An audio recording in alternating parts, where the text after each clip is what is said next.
علیکم ناظرین، کیا حال ہے؟ ٹھیک ہے؟ آپ بھی انشاءاللہ بخیر عافیت سے ہوں گے۔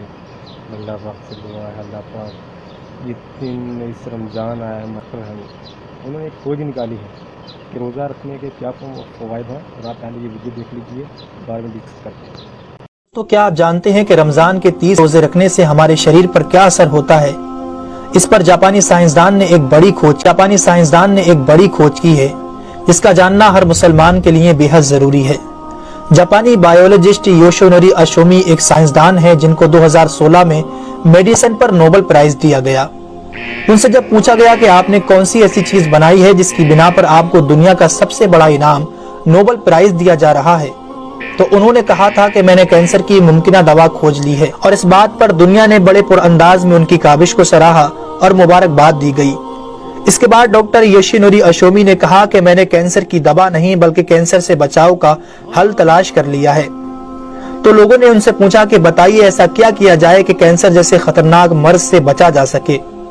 تو انہوں نے کہا کہ جب ہم بھوکا رہتے ہیں تو ہماری باڈی میں موجود غذائیت ختم ہونے لگتی ہے، جس کی وجہ سے جسم بھوک محسوس کرتا ہے۔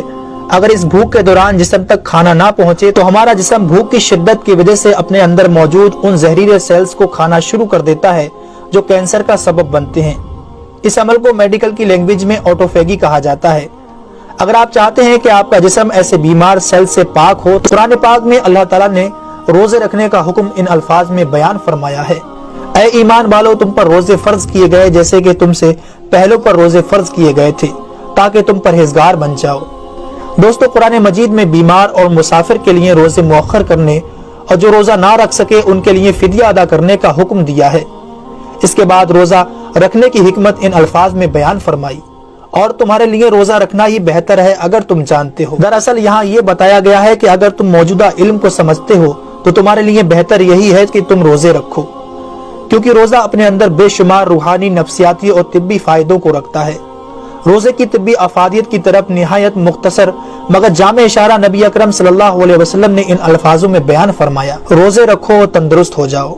اللہ رب العالمین ہم سب کو اس مہینے میں زیادہ سے زیادہ نیکیاں کرنے اور سارے روزے رکھنے کی توفیق عطا فرمائے، آمین ثم آمین۔ اسمارٹ ٹی وی ہوگی تو آپ اس ویڈیو کو شیئر کریں، فیس بک پہ، ٹویٹر پہ، انسٹاگرام پہ، اسنیپ پہ، اور بھی جو یعنی کہ آپ جو بھی آپ استعمال کرتے ہیں آپ اس پہ جو ہے وہ شیئر کریں، تاکہ جو لوگ یعنی کہ کہتے ہیں کہ روزے سے یہ ہوتا ہے، روزے سے فلاں ہوتا ہے، روزے سے یہ ہوتا ہے، کچھ نہیں ہوتا۔ اس کی بیماری ختم ہوتی ہیں اور ایک اللہ کو راضی کرنے کا طریقہ ہوتا ہے، اور ایک آپ سرکار دوارا صلی اللہ علیہ وسلم کی جو تعلیمات ہیں ان پر عمل ہوتا ہے۔